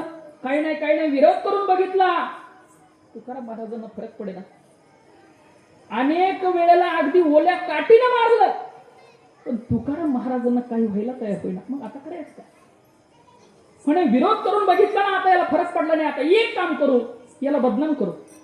काय, याला बदनाम करू. समाजातही असंच असतं महाराज. ज्या माणसाला विरोध करून त्याचं तुम्ही काहीच वाकडं करू शकत नाही, त्याची बदनामी सुरू होते. काय सुरू होते, बदनामी सुरू होत असते. आणि मग तुकाराम महाराजांची बदनामी करण्यासाठी एका वेश्येला बोलवलं. कुणाला बोलवलं, एका वेश्येला बोलवलं आणि तिला सांगितलं की तू जायचं, तुकाराम महाराजांचं दर्शन घ्यायचं, आणि जसं तुझ्या डोक्यावरती ते आशीर्वादासाठी हात ठेवतील तसं ओरडून उठायचं आणि बाहेर पडायचं. त्याच वेळेला लोक तिथे येतील आणि तुकाराम महाराजांना सोडून काढतील. काय कट रचला की तू जायचं, तुकाराम महाराजांनी डोक्यावरती हात ठेवला की ओरडून उठायचं, आणि आणि आणि मग आम्ही सगळी जण येऊन तुकाराम महाराजांना सोडून काढू, बदनाम करून टाकू. वेश्या ठरल्याप्रमाणे गेली आणि गोष्ट अशी झाली. तुकाराम महाराज म्हणजे काय असा साधा सुद्धा माणूस होता का. काय, तुकाराम नाम घेत, ज्या माणसाचं नुसतं नाव घेतलं तर यम कापत होता महाराज. साक्षात ज्यांना देवानं स्वतः यायचं, स्वतः डोक्यावरती हात ठेवायचा, स्वतः नाममंत्र द्यायचा, एवढी सगळी ज्यांच्यावरती कृपा झाली, त्यांच्या परीक्षेसाठी कोण आली, वेश्या आली. तिचं अज्ञान आहे महाराज, ते तिची चूक नाही. तिचं काय अज्ञान आहे. ती फक्त कशाला भुलली, पैशांना अडक्यांना भुलली. आणि आली तुकाराम महाराजांच्या समोर. तुकाराम महाराजांच्या समोर उभा राहिली आणि उभा राहिल्यानंतर तुकाराम महाराजांनी सांगितलं, जाई हो तुम्हा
सांगितलं,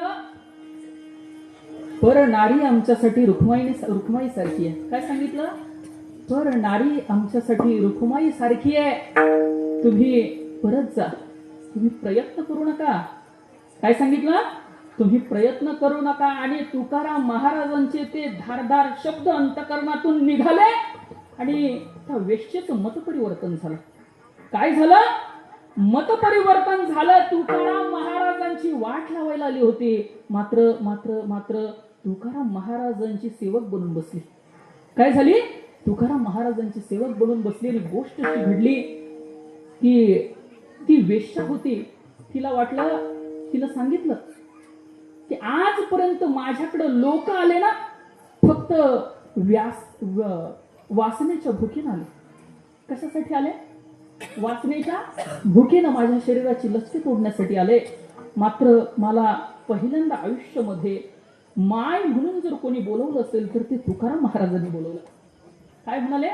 मला माय म्हणून जर कोणी बोलवलं असेल तर ते तुकाराम महाराजांनी बोलवलं आणि वेश्या व्यवसाय सोडून दिला. लक्षात घ्या, संतांच्या संगतीनं गोष्ट काय घडली? आचार बदलला, विचार बदलला आणि ती काय झाली? पंढरीश पांडुरंग परमात्म्याची सेवक झाली. काय होतं? आचार बदलतो, विचार बदलतो, ज्ञानाची प्राप्ती होते. माणूस परमार्थाच्या प्रकाशाच्या वाटेनं चालतो होतो. ज्ञानाची प्राप्ती होते, प्राप्ती होते, प्राप्ती होते म्हणजे नेमकं काय होतं महाराज? तद्विधी परिपातेन परिप्रश्नेन सेवया उपदेशं चिते ज्ञानम ज्ञानिनः तत्वदर्शिनः. त्याच्या खाली खाली खाली नंबर आहे, काय लिहितात?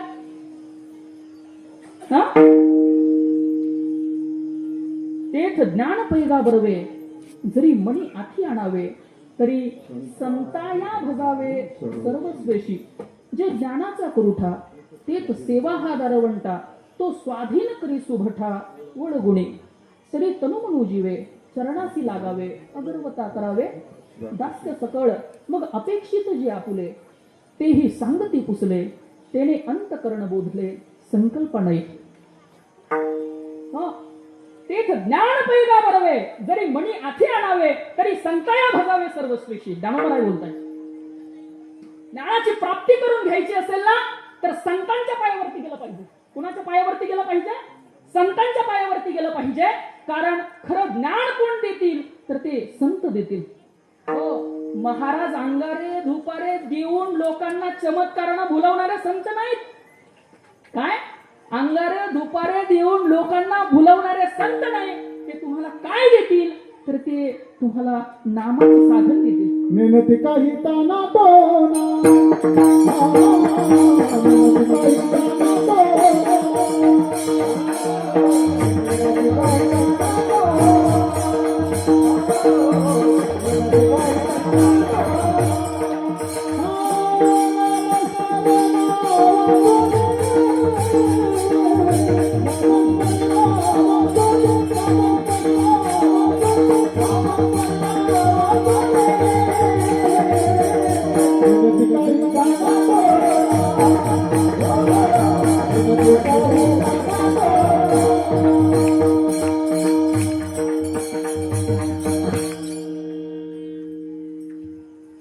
हो, काय देतील संत? काय देतील? काहीतरी चांगला मार्ग देतील.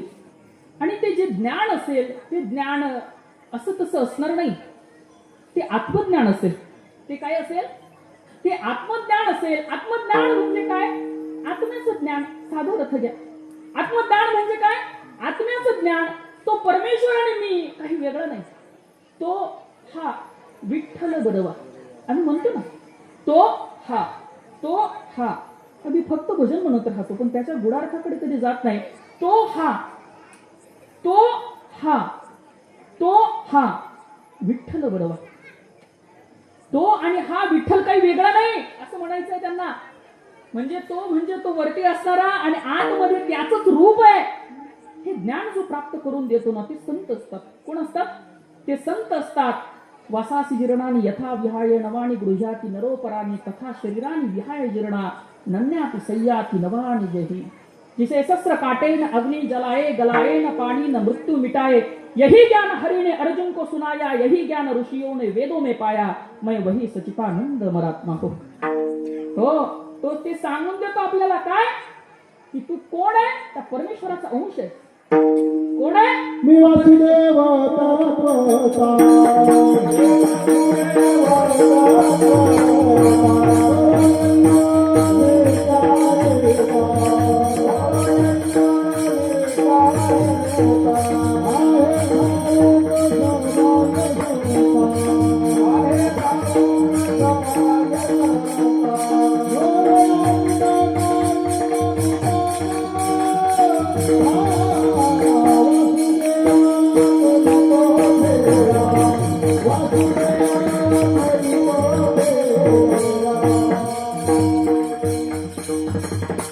काय होते?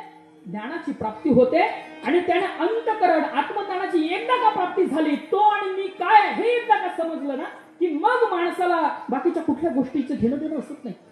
आणि मग त्याचा जो प्रवास चालू होता तो परमेश्वर प्राप्ती करता चालू होतो. एकदा का माणसाला आत्मज्ञानाची प्राप्ती झाली की त्याचा प्रवास कशाच्या दिशेनं चालू होत असेल तर तो परमार्थ प्राप्तीच्या दिशेनं, भगवंत प्राप्तीच्या दिशेनं चालू होतो. मग मला एक गोष्ट सांगा, जर संतांच्या संगतीनं आम्हाला एवढ्या गोष्टींचा लाभ होणार असेल, आमचा आचार बदलणार असेल, विचार बदलणार असेल, आम्हाला ज्ञानाची प्राप्ती होणार असेल आणि आमचा आत्मउद्धार जर होणार असेल तर तो संपत्तीपेक्षा कमी आहे का? अजिबात कमी नाही. तुकाराम महाराज तर म्हणतात, देवा तुझा मला मोक्ष सुद्धा नकोय. काय? तुझा मला मोक्षही नकोय आणि मला तुझी सत्ता संपत्ती नकोय. लगे मोपे धन संसार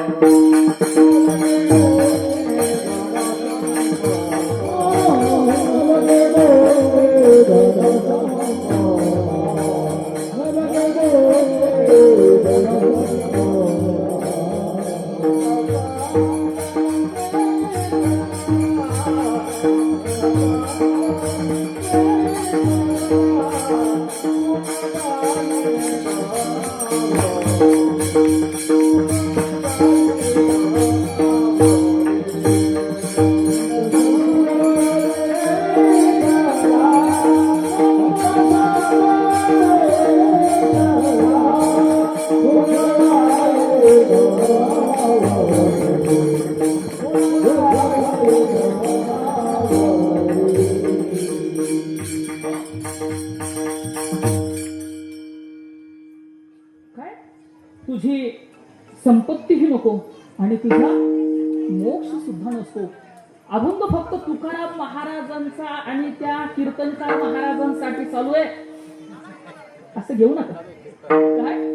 अभंग तुकाराम महाराजांचा आणि कीर्तनकार महाराज आले आणि त्यांना ती सुपारी भेटणार आणि त्याच्यासाठी ते चाललंय. आम्हाला काही घेणं नाही. काय? आम्हाला काही घेणं नाही असं नाही. तुकाराम महाराजांना सांगायचं की आपण चांगली संगत धरा. काय सांगायचंय? आपण चांगली संगत धरा. हो, माणसाची संगत एकदा का चुकली ना की माणसाची पंगत चुकते आणि एकदा का पंगत चुकायला लागली ना महाराज की माणसाचं वाटलं होऊन जातं. पतंग उतार संगाचा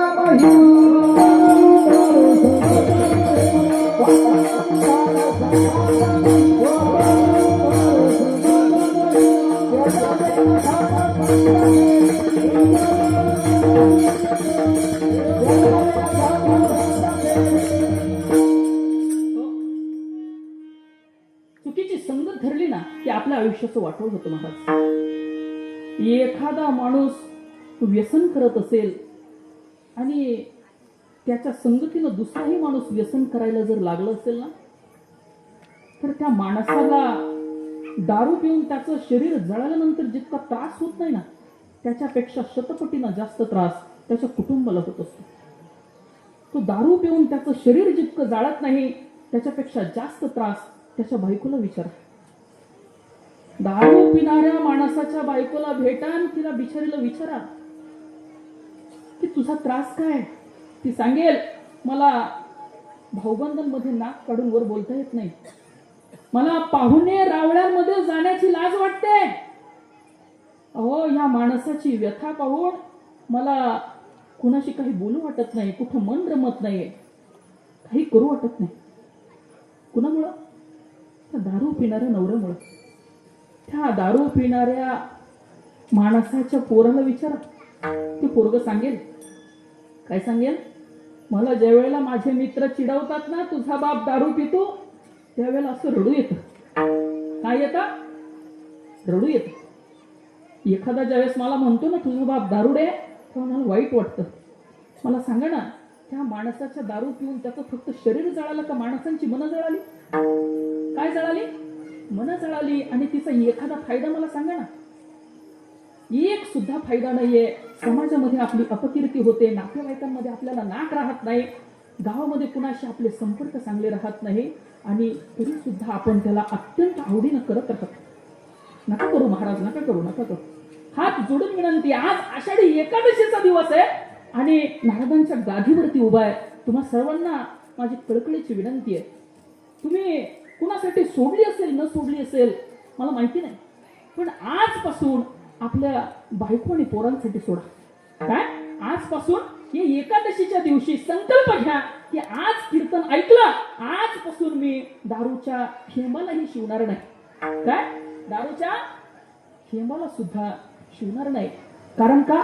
आपल्यामुळं आपल्या कुटुंबाला त्रास होतो. हो.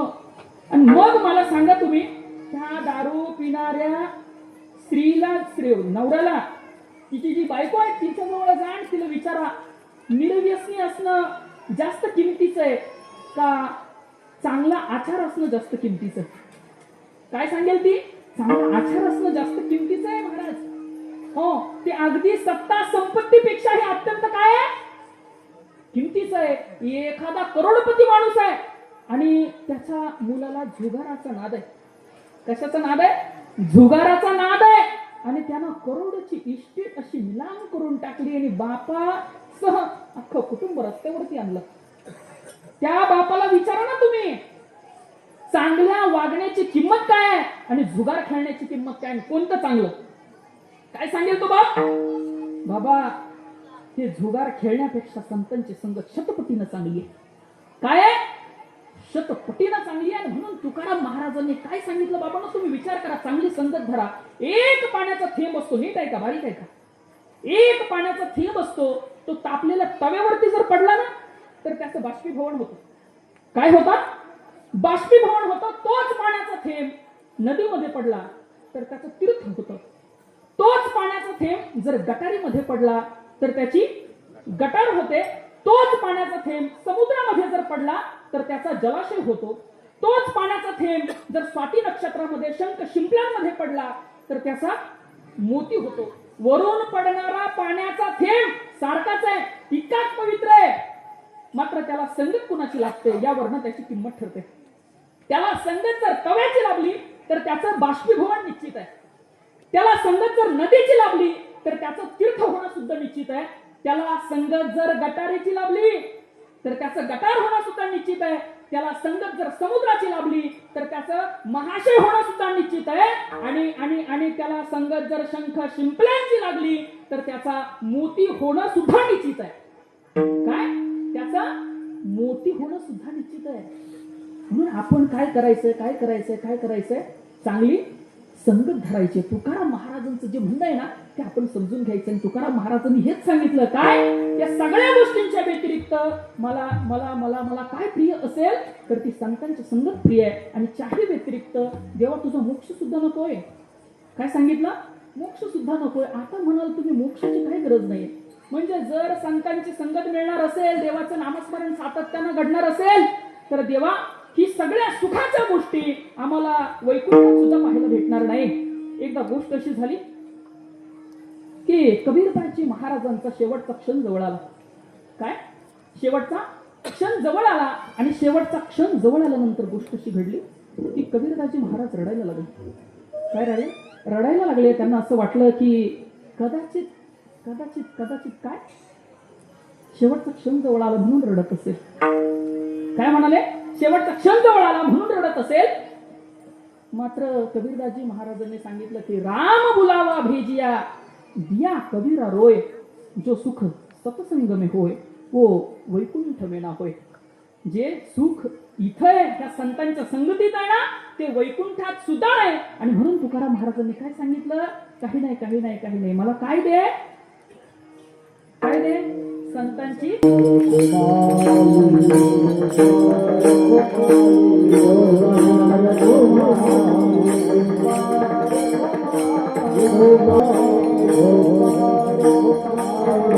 Oh,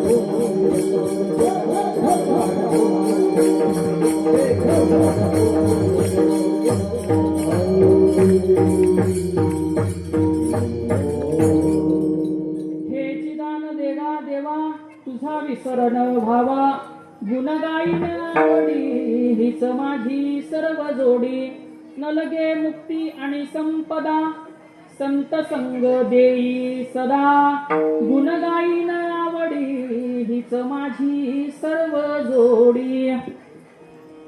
आणि मग तिकडं त्या देहू गावामध्ये लक्ष आहे ना तुमचं, कोण आलेले होते? विठोबा आले होते. आणि मग ती विठोबा तुकोबांना म्हणाले काही हरकत नाही, काही हरकत नाही, काही हरकत नाही. तू म्हणतो ना संतांची संगत ते दिली, तू म्हणतो ना मला विसर नाही पडला पाहिजे, अजिबात पडणार नाही. मात्र एक गोष्ट लक्षात घ्या तुकोबा, हे सगळं करत असताना तुम्हाला वारंवार वारंवार वारंवार जन्माला यावं लागेल आणि गर्भाच्या यातना सुद्धा सोसाव्या लागतील. काय सांगितलं? वारंवार वारंवार जन्माला यावं लागेल आणि गर्भाच्या यातना सुद्धा सोसाव्या लागतील. म्हणजे तुम्ही एक गोष्ट लक्षात घ्या, अप्रत्यक्षपणे तुकाराम महाराजांनी जर काय मागितलं असेल ना तर तो नरदेह सुद्धा मागून घेतला. काय तो तटस्थ विचार करा, काय मागितलं? नरदेह सुद्धा मागून घेतला. जरी मला यातना सोसावा लागला तरी चालेल, पण तो नरदेह द्या. हो. आणि मग गोष्ट अशी घडते की भागवत ग्रंथामध्ये भाग्यवान माणसाची 3 लक्षणं सांगितली. काय 3 लक्षणं सांगितली? त्याचं सर्वात महत्वाचं लक्षण नरदेह मिळणं, दुसरं महत्वाचं लक्षण भारतात जन्म मिळणं आणि तिसरं महत्वाचं लक्षण म्हणजे संतांचा सत्संग घडणं. काय 3 लक्षणं सांगितली? काय एक काय मिळणं? नरदेह मिळणं, भारतात जन्म मिळणं आणि संतांची संगत मिळणं. मला सांगा ना, या 3ही चरणामध्ये तुकाराम महाराजांनी कशाची मागणी केली असेल? नरदेहाची मागणी केली, संतांची मागणी केली आणि सत्संग मला सातत्यानं दे, तुझं नामस्मरण माझ्या मुखातनं सातत्यानं मिळू दे याची मागणी केली. म्हणजे तुकाराम महाराजांनी काय केलं असेल तर तो अध्यात्माचा सार मागून घेतला. काय मागून घेतला? सार मागून घेतला. आणि मग तुकाराम महाराज म्हणाले, देवा हाच नरदेह आहे, या नरदेहामध्ये मला देवत्वाची प्राप्ती होऊ शकते. कशाची प्राप्ती होऊ शकते? देवत्वाची प्राप्ती होऊ शकते. नरदेह निधान लादले हाती, उत्तम सार उत्तमची गती, देवची होईन ते होती, तरी चित्ती कान धरावा. हो, नरदेह असं निदान आहे की त्याच्यामध्ये फक्त आणि फक्त आपण परमेश्वराची प्राप्ती करून घेऊ शकतो. महाराज, आपल्याला 84 लक्ष योनी फिरल्यानंतर हा नरदेह मिळत असतो. काय 84 लक्ष योनी फिरल्यानंतर नरदेह मिळत असतो. तो नरदेह आपल्याला झोपडीचा बंगला करण्यासाठी, 2 व्हीलरची 4 व्हीलर करण्यासाठी, मिश्री लावून दात फाडण्यासाठी, तंबाखू खाऊन खाऊन कॅन्सर करून घेण्यासाठी, याच्यासाठी मिळालेला नाही. तर कशासाठी मिळालेला आहे? तो केवळ आणि केवळ परमेश्वर प्राप्ती करता मिळालेला आहे. आणि तुकाराम महाराजांनी या सगळ्याच्या सगळ्या गोष्टी मागितल्या आणि त्याच्यासाठी कशाची तयारी ठेवली? अभंगाचं 4थं चरण.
वरवर पाहता सुरुवातीला अभंग पाठांतरातला आहे म्हणून अगदी सोपा वाटत होता.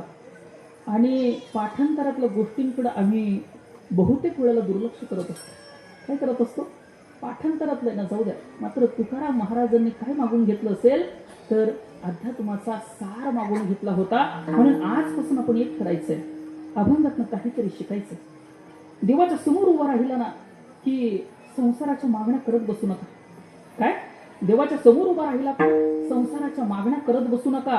कारण संसार ज्याही माणसानं कितीही नेठानं करू द्या, मात्र असा मला जगाच्या पाठीवरती एखादा माणूस दाखवा ज्यानं अत्यंत उत्तम संसार केला आणि तो सुखी झाला. नाही नाही नाही नाही नाही नाही दुःखालय महाराज हे. काय आहे दुःखालय आहे. तुम्ही एक अपेक्षा करा, तिची पूर्णता होऊ द्या, लगेच दुसरी अपेक्षा निर्माण होते. तिची पूर्तता होऊ द्या, तिसरी अपेक्षा तयार असते. तिची पूर्तता होऊ द्या, चौथी तयार असते. हे न संपणारं चक्र आहे. आणि म्हणून तुकाराम महाराजांनी जे आपल्याला शिकवलं त्या गोष्टी आता उद्यापासून आपण देवाच्या समोर पुढ्यात राहून मागायला सुरुवात करायची. त्यावेळेला खऱ्या अर्थानं कीर्तन आपण ऐकलं आणि ते आपल्या अनुकरणात आलं असं होईल. नाहीतर महाराज ग्रंथ हेच आपले गुरु, हा सुविचार आम्ही शाळेत असल्यापासून ऐकतो. काय शाळेत असल्यापासून ऐकतो की नाही. ग्रंथ हेच गुरु. ग्रंथ होतील ना गुरु तुमचे, पण कधी जेव्हा ग्रंथात जे सांगितलंय ना ते तुमच्या आचरणात असायला हवं. काय ग्रंथांनी जे सांगितलं ते तुमच्या आचरणात असायला हवं. आणि मग ग्रंथाचा एक एक शब्द आपल्यासाठी काय होईल, गुरु झाल्याशिवाय राहणार नाही. आणि म्हणून आपण सर्वांनी तुकाराम महाराजांकडनं ते शिकायचंय. हे आपण शिकलो की कीर्तन कीर्तन कीर्तन कीर्तन कारणी लागलं म्हणून समजायला काहीच हरकत नाही. ज्ञानेश्वर ज्ञानराज माऊली तुकाराम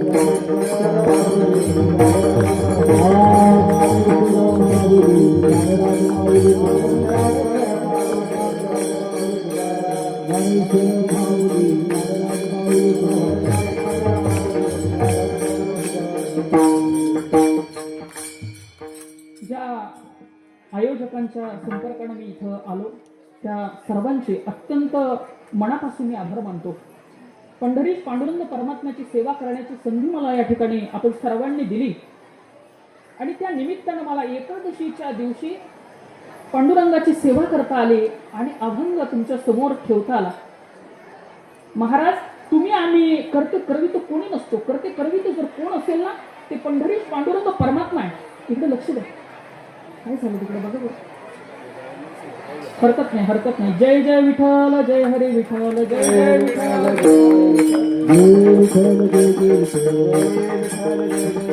जय विठ्ठल जय जय